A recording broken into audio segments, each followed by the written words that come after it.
Halo, perkenalkan nama saya Anggita Dwi Claudia dari jurusan Pendidikan Ekonomi Prodi Pendidikan Tata Niaga. Oke, kali ini materi yang akan saya sampaikan adalah hukum perusahaan di Indonesia.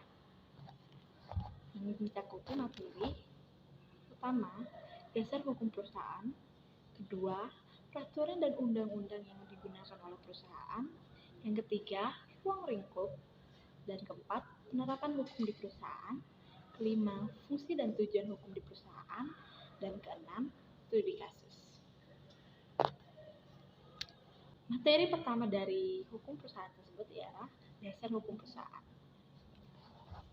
Apa itu hukum perusahaan?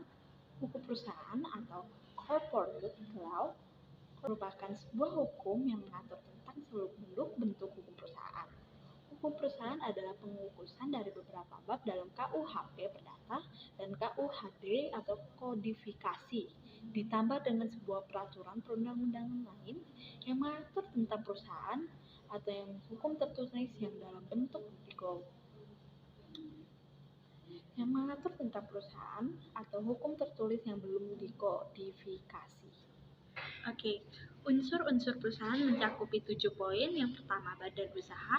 Badan usaha yang menjalankan kegiatan perekonomian itu mempunyai bentuk hukum tertentu, seperti perusahaan dagang atau PD, firma atau FA, persekutuan komanditer atau CV atau PT, perusahaan umum atau Perum, perusahaan perseroan atau Persero, dan koperasi.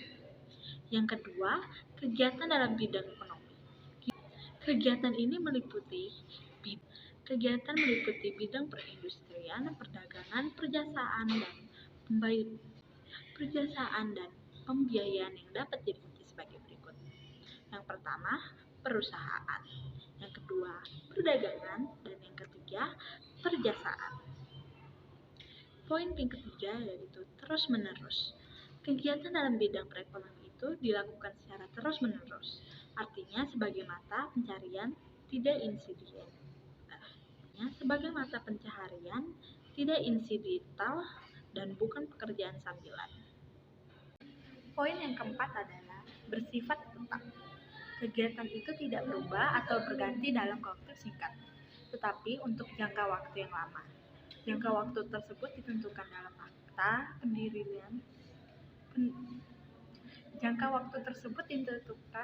pendirian perusahaan atau surat izin usaha, misalnya 5 tahun, 10 tahun, atau 20 tahun. Poin yang kelima yaitu terang-terangan, ditunjukkan kepada dan diketahui oleh umum, bebas berhubung dengan pihak lain, diakui dan dibenarkan oleh pemerintah berdasarkan undang-undang. Dan yang keenam yaitu pembukuan. Menurut ketentuan pasal 8 ayat 1 Undang-Undang Nomor 8 Tahun 1997 tentang dokumen perusahaan ditentukan setiap perusahaan wajib membuat catatan sebagaimana dimaksud dalam pasal 5 sesuai dengan kebutuhan perusahaan. Dalam pasal 5 ditentukan catatan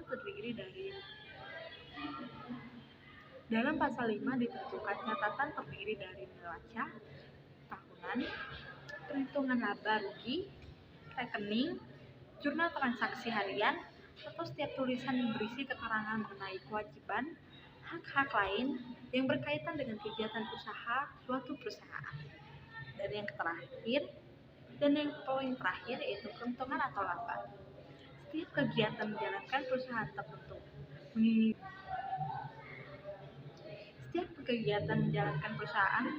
tentu menginginkan modal. Dengan modal perusahaan diharapkan keuntungan atau laba dapat diperoleh karena tujuan utama dari perusahaan adalah memperoleh keuntungan. Materi yang kedua yaitu peraturan dan undang-undang yang digunakan dalam perusahaan. Penjelasannya, peraturan perusahaan adalah sebuah pedoman bagi tata kelola suatu perusahaan, khususnya yang berhubungan dengan hubungan kerja, hubungan industrial. Pengertian peraturan perusahaan berdasar pasal 1 angka 20 Undang-Undang Nomor 13 Tahun 2003 tentang Ketenagakerjaan kerja atau Undang-Undang Ketenagakerjaan adalah peraturan yang dibuat secara tertulis oleh pengusaha yang memuat syarat-syarat kerja dan tata tertib perusahaan. Peraturan peraturan perusahaan disusun oleh pengusaha dan menjadi tanggung jawab dari pengusaha yang bersangkutan. Dan para pengusaha kebingungan mencari waktu yang tepat dalam pembuatan dan penerapan peraturan. Kebingungan ini dijawab oleh pemerintah dengan menerbitkan Undang-Undang Nomor 13 Tahun 2003. Dalam undang-undang ini disebutkan perusahaan akan memiliki karyawan minimal 10 orang harus dan wajib membuat peraturan perusahaan. Dibuatnya peraturan ini dikecualikan jika perusahaan telah memiliki perjanjian kerjasama. Menurut pasal 111 Undang-Undang Ketenagakerjaan, peraturan perusahaan sekurang-kurangnya memuat: pertama, hak dan kewajiban pengusaha; kedua, hak dan kewajiban pekerja atau buruh; ketiga, syarat kerja; keempat, tata tertib pengusaha; dan kelima, jangka waktu berlakunya peraturan perusahaan. Apabila peraturan perusahaan telah memenuhi ketentuan dalam pasal 111 ayat 1 dan 2 UU Ketenagakerjaan, tetapi dalam jangka waktu 30 hari kerja belum mendapat pengesahan dari menteri atau pejabat yang ditunjuk, maka peraturan perusahaan dianggap telah mendapat pengesahan. Namun apabila peraturan perusahaan belum memenuhi persyaratan dalam pasal 111 ayat 1 dan 2 UU Ketenagakerjaan, maka menteri atau pejabat yang ditunjuk harus memberitahukan secara tertulis kepada pengusaha mengenai perbaikan peraturan perusahaan dan dalam waktu paling lama 14 hari kerja sejak tanggal pemberitahuan yang diterima oleh pengusaha. Pengusaha wajib menyampaikan kembali peraturan perusahaan yang telah diperbaiki tersebut kepada menteri atau pejabat yang ditunjuk. Materi ketiga yaitu ruang lingkup. Ruang lingkup terdiri dari 4 bagian. Yang pertama, lingkup sosial, lingkup industri, lingkup ekonomi, dan lingkup global. Kemudian materi yang keempat yaitu penerapan hukum di perusahaan. Penerapan hukum ini dimaksud untuk mengatur, mengawasi, dan melindungi semua kegiatan usaha, termasuk kegiatan industri, perdagangan, dan jasa, serta segala hal yang berkaitan dengan keuangan. Kegiatan usaha lainnya dengan adanya keberadaan hukum bisnis di perusahaan akan menjamin keamanan, mekanisme pasar, perlindungan usaha terutama UMKM, dan memperbaiki sistem keuangan dan perusahaan. Biasa diterapkan dalam memperhatikan: pertama, subjek hukum pelaku bisnis; kedua, peristiwa hukum yang dilakukan oleh pelaku bisnis; ketiga, objek hukum yang dari suatu kegiatan usaha; keempat, keterangan dari suatu kegiatan bisnis. Materi kelima yaitu tujuan dan fungsi. Fungsi hukum bisnis yang perlu kita ketahui ada 4 poin. Yang pertama, sumber informasi yang berguna dari praktik bisnis. Kedua, memahami hak dan kewajiban dalam berbisnis. Ketiga, mewujudkan aktivitas perilaku bisnis yang berkeadilan, wajar, sehat, dan dinamis.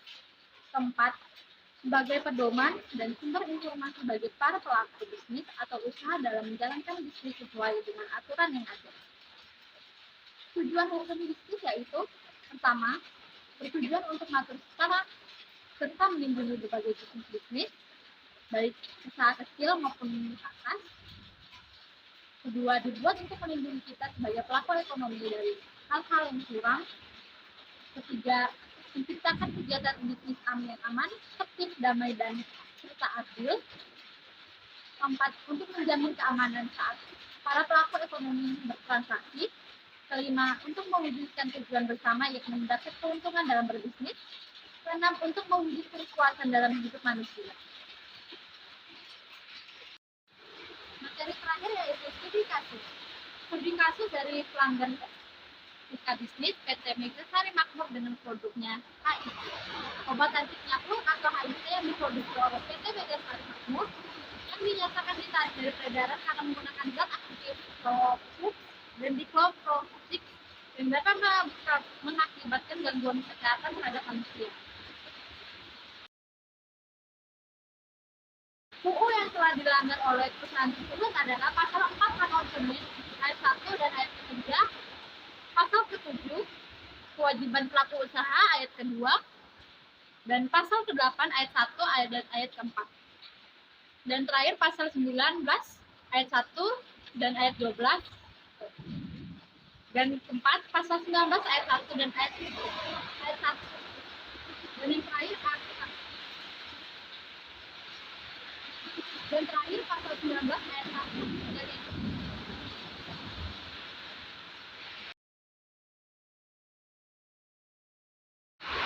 sekian dari presentasi saya, lebih dan kurangnya saya mohon maaf. Terima kasih, sampai jumpa kembali.